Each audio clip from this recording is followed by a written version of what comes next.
Toute l'actu sur Monaco Menton avec Frédéric Plat. Bonjour, on est encore loin des 25 degrés annoncés cet après-midi à Monaco et sur la Côte d'Azur. Le mercure dépasse rarement les 15 degrés actuellement, mais avec le lever du jour et du soleil, le thermomètre va rapidement prendre de la hauteur. Beau temps et douceur encore avec nous pour quelques jours. C'était la météo sur Énergie avec La Trégo, votre restaurant les pieds dans l'eau. Port de Plaisance, Cap d'Aille. Le chômage en baisse, c'est suffisamment rare pour être signalé. Beau recul même, moins 1,2% en septembre dans les Alpes-Maritimes selon les chiffres dévoilés hier. De manière générale en France, la situation s'améliore dans la plupart des catégories et notamment pour les jeunes actifs.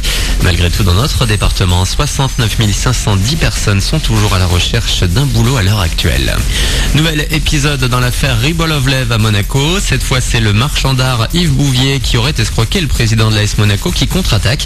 Il vient de déposer une plainte pour corruption et trafic d'influence notamment.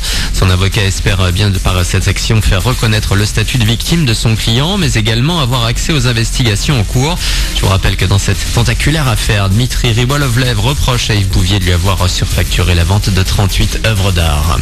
Rendez-vous en Inde du 17 février au 4 mars prochain. Bollywood sera le thème de la prochaine fête du citron. Dévoilé hier, l'affiche tout en couleur comme le cinéma indien a également été présenté. En plus des traditionnels corsos du dimanche et nocturne, on pourra à nouveau découvrir des motifs d'agrumes jusqu'à 10 mètres de hauteur dans les jardins Biovès. Des projections de films indiens seront aussi au programme. Vous avez toutes les infos sur le site de la fête du citron de Menton. Il revient pour faire parler la foudre. Thor reprend du service aujourd'hui dans les salles de Monaco Menton dans Ragnakor, le troisième volet de ses aventures en solo. Cette fois, le dieu du tonnerre va devoir affronter l'impitoyable Hela, une sorcière au pouvoir surpuissant. Même si ce nouvel épisode nous fait visiter l'espace, c'est bien en Australie que la plupart des scènes ont été tournées. Un retour sur la terre natale de Chris Hemsworth qui incarne le super-héros. Oui, c'était dingue. On était juste à côté de chez moi et je n'avais pas tourné en Australie depuis 10 ans environ. Je tenais à déménager le tournage là-bas pour qu'on puisse tous profiter de l'énergie si particulière qui règne sur place. Des milliers de personnes sont venues nous rendre visite sur le plateau. Elles nous ont accueillis à bras ouverts. C'était hyper chaleureux, vraiment très spécial. Je n'oublierai jamais ces moments.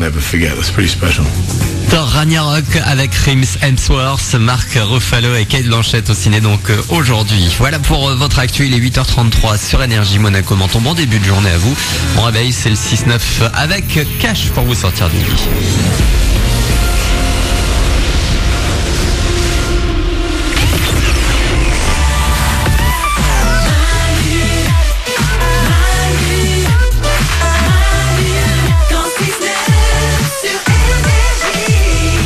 Si vous partez bosser, si vous êtes peut-être déjà en plein taf ou même à la bourre, il est déjà 8h34, c'est le best-of de Manu dans le 6-9 sur Énergie. On va se faire les sondages du jour, juste après Zayn et Sia pour les hits. Et tout de suite, je vous les avais promis, voici deux histoires incroyables avec Manu. Manu dans le 6-9. J'ai deux histoires qu'il faut vraiment que je vous raconte. Oui. Ouais. Ok. C'est des histoires, c'est pas possible que ça arrive, et pourtant ça arrive, mais putain c'est pas possible que ça arrive. Vas-y. Écoutez bien, première histoire, aux États-Unis, la police reçoit un coup de fil la nuit parce qu'il y a une dame qui essaye d'écraser des gens avec sa voiture. Écoutez bien, la police arrive, elle n'a pas écrasé les gens, elle n'a pas réussi. Heureusement. Voici ce qui s'est passé avant que cette dame essaye d'écraser des gens. C'est une femme qui s'appelle Amber, qui a 28 ans et qui est devenue dingue parce qu'en fait, il y a une soirée dans un club échangiste qui a mal tourné. Ouais. Elle est allée dans un club échangiste, Amber, 28 ans, avec son mari de 33 ans. Et son mari de 33 ans, il fait ce qu'on fait dans un club échangiste, c'est-à-dire qu'il a commencé à faire l'amour avec une autre femme. Il échange quoi. Exactement. Et Amber, elle était seule avec le mari de la femme avec qui son propre mari faisait l'amour, sauf qu'elle, elle ne faisait rien. Ok. D'accord. Et elle a considéré que si elle faisait rien, son mari, lui, ne devait rien faire. Alors qu'ils vont dans un club échangiste pour ça. Donc elle est devenue dingue et quand son mari est rentré, elle lui a envoyé une claque, elle est partie dehors. Du coup, son mari plus l'autre couple ont essayé de la rattraper pour la calmer, pour lui expliquer. Et quand ils sont sortis de la boîte échangiste, la nana est montée dans sa voiture et a essayé d'écraser tout le monde. T'es en colère quoi. Oui, c'est de la colère quand tu essaies d'écraser les gens, oui, c'est pas... A priori, c'est pas un jeu. Elle risque 12 ans de prison. Ah bah oui. Nico ? C'est marrant parce que normalement quand tu vas dans un club échangiste t'as pas le tempérament de quelqu'un de jaloux. Bah non. Bah non, c'est bizarre. Mais c'est le concept. Bah c'est ça. Ça ne marche pas quoi, Glandu. Sauf si le mari lui avait pas dit où il allait. Si lui avait dit on va boire un verre dans un bar et qu'elle s'est retrouvée dans le club échangiste. Aïe. Ah non mais elle savait hein. Elle savait, elle était au courant. Ah oui c'est bien, sinon ce serait bizarre. Puis elle s'en serait doutée un petit peu quand même en arrivant, non? Oui. Il est sympa ton bar, mais les gens sont à quatre pattes nus alors. Deuxième info, écoutez bien, c'est encore pas possible que ça arrive et pourtant ça arrive.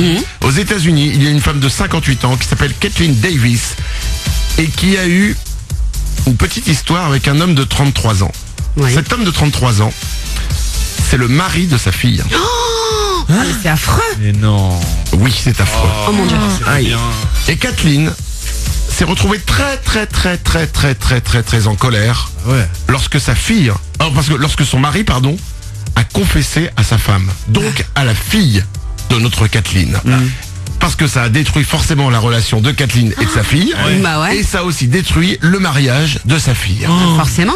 Ça divorce et Kathleen, en fait, elle était désolée pour le divorce, mais elle était un peu concentrée sur elle, évidemment. Et la semaine dernière, qu'est-ce qu'elle a fait? Elle a foncé à la maison du mec, donc du mari de sa fille avec qui elle avait eu une son genre, histoire. finalement. Et elle aussi, c'est peut-être la mode aux États-Unis, elle a essayé de l'écraser avec sa voiture. Oh là là, la violence. Et quand la police est arrivée, en fait, ils ont trouvé Kathleen en train de conduire sur la pelouse du jardin du mec qui tournait en rond. C'est pas bien, mais c'est drôle. Elle a été arrêtée. Oh là là. Elle est belle notre vie ou pas? Ah ouais. Manu dans 6-9.